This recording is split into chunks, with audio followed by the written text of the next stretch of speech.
Sound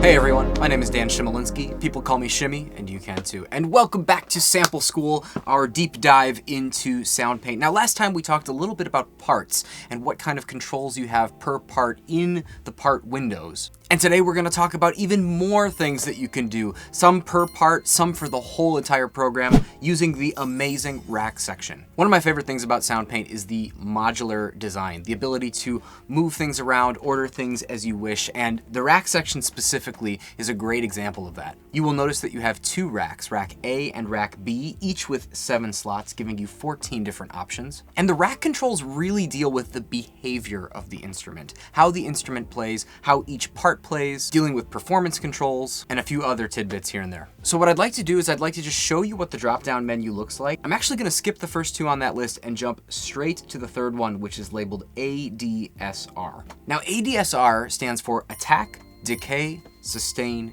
and Release. This is a set of controls that we often refer to as an envelope. If you have any understanding of synthesizers or analog synthesis, you probably recognize those 4 parameters. But in short, an ADSR envelope gives you control over 2 main things: how fast things happen and at what level things happen. Since this is a synth parameter, I'm going to load up just a very simple saw wave here.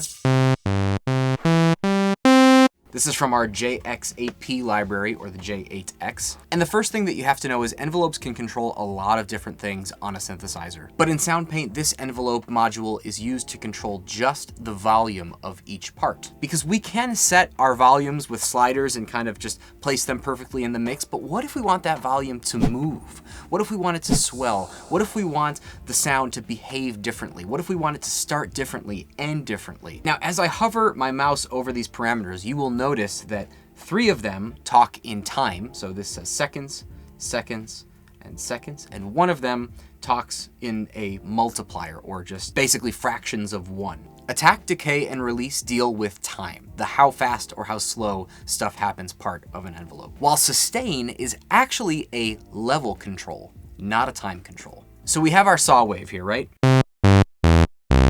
When I push the note down, it happens immediately. When I hold the note down, it stays steady, and when I pull my finger off, it goes away immediately. Using the part ADSR, we can change everything I just basically said to you. I'll start with Sustain, because that's the only slider that's currently being used right now, and it's being used for a reason, because if it wasn't being used, well, you wouldn't hear anything. Because as I mentioned, Sustain is a level control. And what it literally means is when I'm sustaining a note, at what level is the note playing? So yes, it's sort of a relative volume slider. As you can see, I've got it down at 0 and nothing happens. But if I slowly start to bring it up, we get some level. And so if Sustain is at full, that means it's at full volume when I'm holding down the key. Now, Attack means just that. When I push the key down, that note happens immediately, 0.00 seconds. If I want my attack or start of the note to kind of fade in, if I don't want it to immediately start and I want it to kind of slowly work its way in, I can increase the time of the attack and it will give me that effect.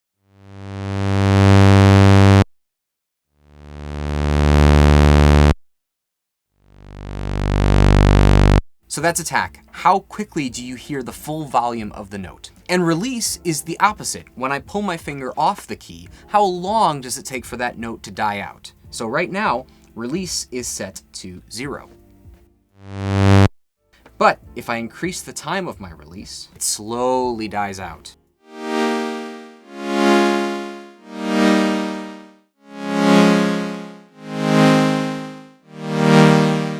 So it's a really, really interesting way to kind of increase my performance capabilities, the expressiveness of the volume aspect of my part. Now, it's important to note that the stages only occur when the corresponding motions occur. So the attack stage only occurs when I push my finger down for the first time. And the release stage only occurs when I pull my finger off the key, when I release the note.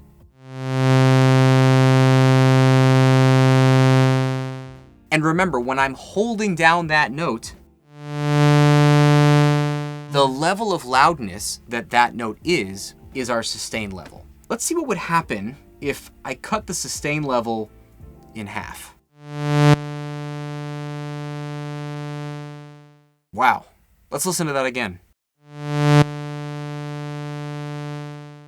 So it's rising up that attack curve, and it's quickly coming down to the sustain level that I've set, and then the release stage takes place. There is a diagram that totally illustrates this visually, but basically, the sound rises up the attack curve, comes down to the sustain point, wherever you set it, and then when I pull my finger off the key, that's when the release stage activates. Now there's one stage we have not talked about, and that is the decay stage. As we currently have it set up, decay is set to 0, which means that we're gonna get that instant snap down to our sustain level, which is currently set to 50%.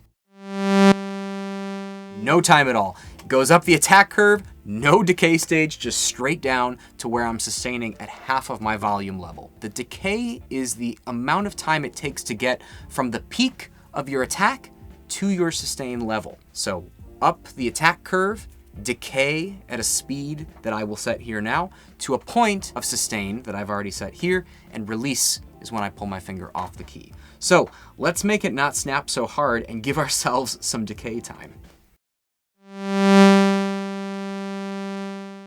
Much smoother, right?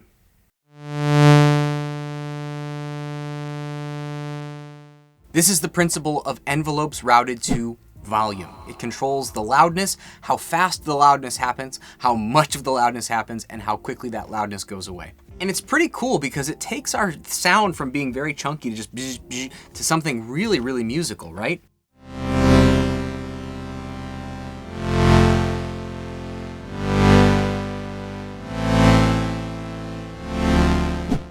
Very, very cool. One important thing to note, if your sustain is set to 0, that will kill the sound because it's going up the attack curve, down the decay curve to basically the bottom. So the release stage will never happen regardless of where you have it set. Let's check out what that sounds like.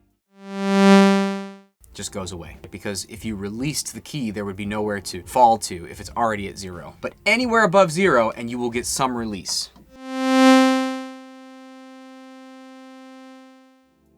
Pretty neat, right? This is also how you can get kind of like quick stabby sounds. If I have no attack and just decay to a 0 sustain point, there's not going to be a swell up. It's just starting at the top, straight to decay, straight down to a 0 sustain point.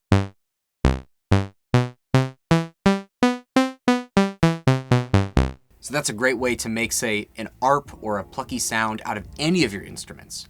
We could do this exact same thing with a piano. Let's grab our 1928 sustain. Let's try and make that piano really, really punchy. We're gonna have no release, no attack, a 0 sustain point, so it's gonna come down to no volume, and just a little bit of decay.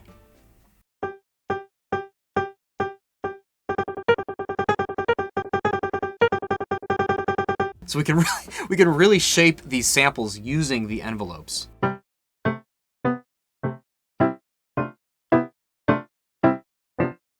Also, let's just hear what it would sound like with a lot of release.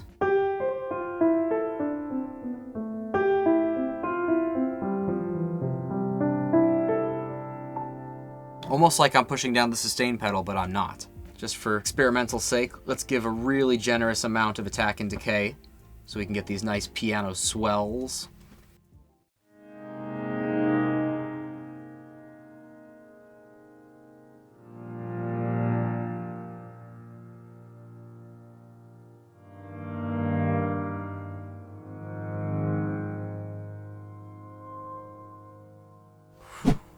That's pretty. Now the cool thing I want to mention is these envelopes are per part and they can all be different. Right now we are clicked on part 1, but if I want to go to part 2, that's a completely different envelope that I can set. Part 3, that's a different envelope. Part 4, 5, 6, 7, 8. So these are per part volume envelopes. And if I'm really trying to make one sound very quickly and I want all my parts to behave the same, I can go ahead and click this little circle here on the upper right, and it links all of the envelopes. So I can set my attack, my decay, my sustain, my release, and it will be the same across the board for all of the parts. So that is a very quick overview of envelopes, part ADSR. The effects section in racks is meant for just quick and dirty. You need something very quick. I need a delay right now. Here we go. Delay is a repetition of something you just played, typically at a lower level at a time that you set. So that's 2 repetitions. If I want that to happen faster, I can lower the time. If I want more repetitions, I can increase the feedback. Now, I want to make it known that these effects slots in your rack section do not affect single parts. They affect all of your parts together. So if I had a piano part with a synth part loaded into 1 and 2, these effects would affect both. Anytime you're not seeing numbers 1 through 8, you can just assume that those effects affect the whole instrument, the whole program. So for example, filter, that's very similar to the tone control that we have per part, but it's going to be for the whole program. We have a couple options here. We have low pass, high pass, and band reject. The one you're probably going to use the most is low pass, or letting the low information pass through. And you can set the frequency at which it starts to cut high-end information. Here's what that sounds like. Resonance basically kind of defines the space that you're letting the instrument resonate in, and you will actually hear that resonance as I bring this parameter up. And distortion gives you just a little bit of added drive to the whole thing. This can be really good if you feel like you're either losing volume or low-end information. Then you've got a phaser. A little bit of a wah-wah effect, right? And you can control the speed of that with the rate slider. The depth. Feedback, which is kind of like the intensity. And then you get a tone control to make it brighter or darker. Which is kind of like a filter on just that effect. And then finally, reverb, which gives you just some quick, fast kind of hall style reverb, I believe.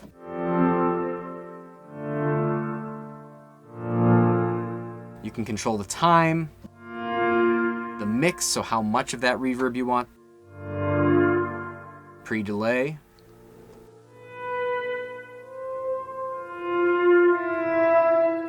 and your percentage of early reverb.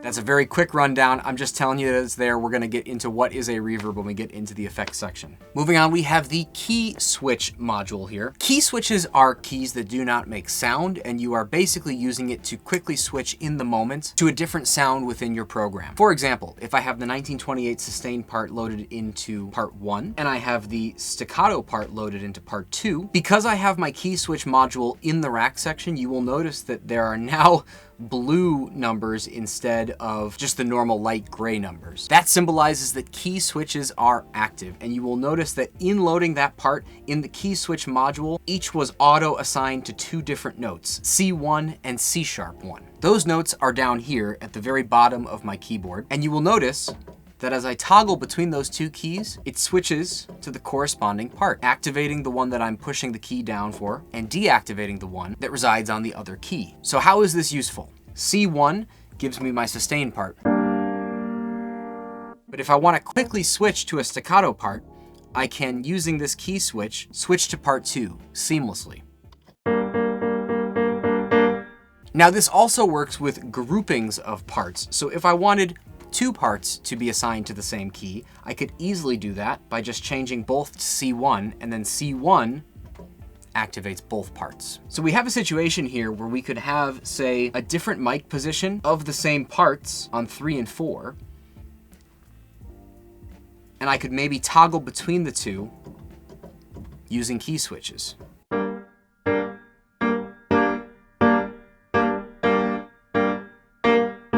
So not only is this a great way to kind of use a shortcut to change parts quickly in a performance in an active composing setting, but it's also a great way to just compare stuff like this. So in short, key switches allow you to change between parts using an assigned non-sounding key on your keybed. And the minute I take the module out, you'll notice everything goes back to normal here. The numbers are gray again, and I have playability down there, and nothing is switching. And next we have my personal favorite module. This is offset. Offset is very, very cool, and you will notice that we have 8 bubbles, 8 numbers, so this is a per part control in the rack section. Let's rewind slightly. We know that samples are a series of recordings. I am playing you a recording of somebody pushing down the note middle C. That is a recording being played for you. Just as if I were to hit play in your favorite media player, that is what I'm doing by pressing that key.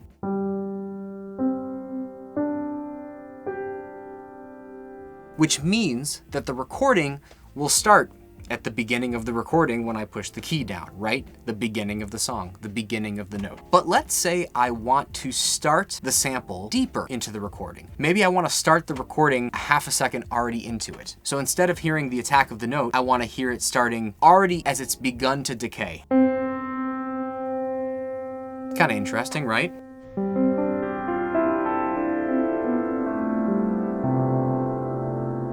Offset allows you to do that. You are offsetting the starting point of the sample. Offset can be really great to also remove the front ends of notes if I don't want them to be as they are within the part. So for example, I have this synth clav part from the J8X library loaded. That's got a very harsh punch right in the beginning, right? If I don't want that as harsh, I can just back off on the offset a little bit to start deeper into the sample so that it's not all attack.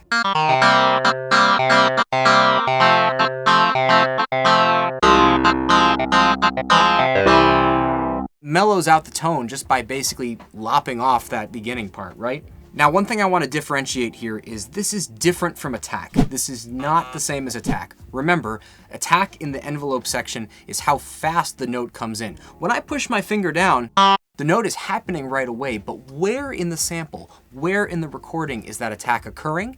That is your offset point. Oh, and one thing to note, detail is just a finer tune slider. So if you're really trying to dial something in, so detail is kind of your fine tune and offset is your coarse tune. And this is per part, which means yes, if you want to control the offset of all of the parts that you have loaded, you just click that upper right and there you go. Now remember when we talked about sound modes and playing things in reverse? We waited a very long time for that note to come in. And I said at the time that I would show you a way to shorten that if you wanted to. Well, that exists in our offset module. Because by enabling reverse play, the offset slider also inverts. That's a 42-second sample. So if I want to cut that down a bit, I can just lower the time so that I can capture more of the end of the swell.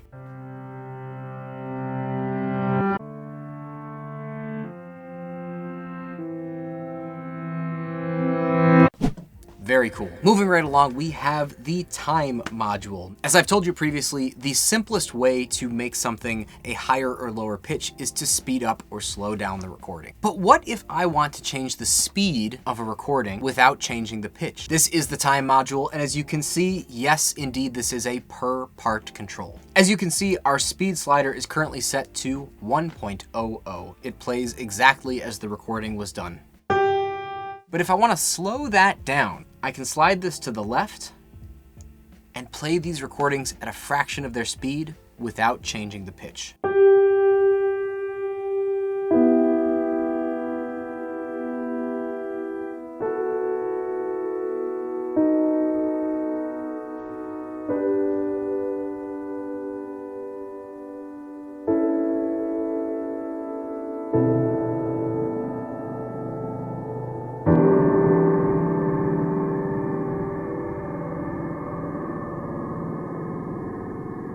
We're getting really warbly. Now, likewise, we can go in the opposite direction and speed up a sample. Let's go ahead and crank this baby up and play it twice as fast.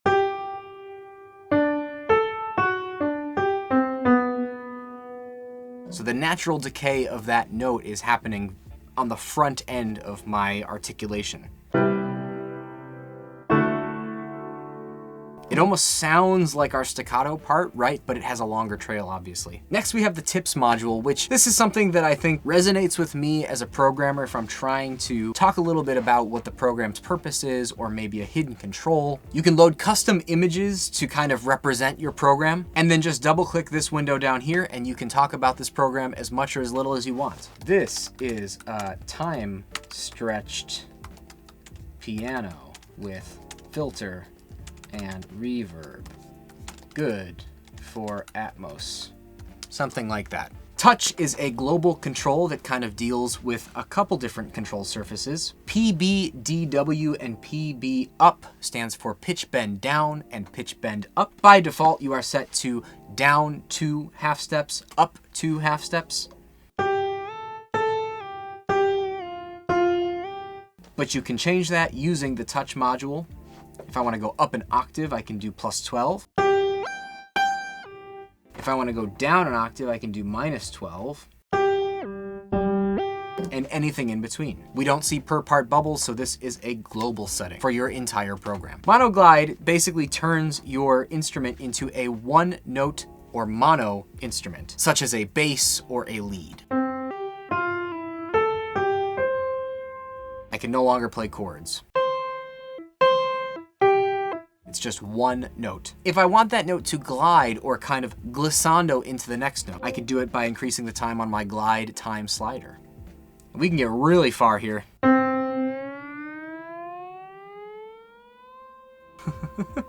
Super fun. For the velocity type parameter, you can actually change the velocity curve, so how the harshness of each velocity is handled. By default, it's set to linear or this kind of slash sound. I pulled up a percussive tonal library here to demonstrate this. This is the Renchenspiel, so that you can hear the difference between the velocities. So that's kind of standard, but you can change the curve to something a little bit softer. Or you can change something to a little bit harsher.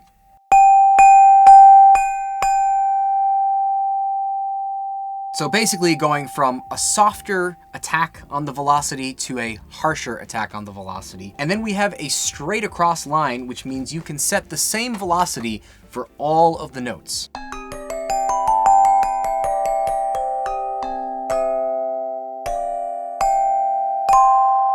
So you can really fine-tune your touch and your approach on the key bed.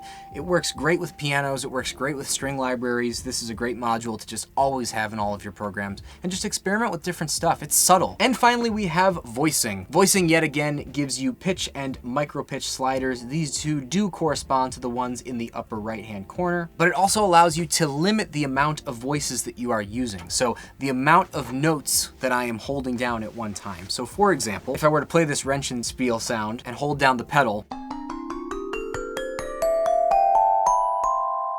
that is 20 different voices basically. Voice basically means how many notes can you play at one time. So currently we have 64 in here, which means I could smash down 64 notes and all the recordings would play. In our inspector window down here, you can see that there is a voice counter. Currently it says 0 because none are playing. If I were to play a note, it would pop up. And the reason we see 4 and 2 is because it handles the sustain and the attack as separate voices, and then once the attack's done, it just goes to 2, and then it releases. But voice limiting is great for monophonic patches, or if CPU is a concern to you, or you want notes to die out, you can lower your voice count to achieve that. So if I lower it to, say, 6 voices,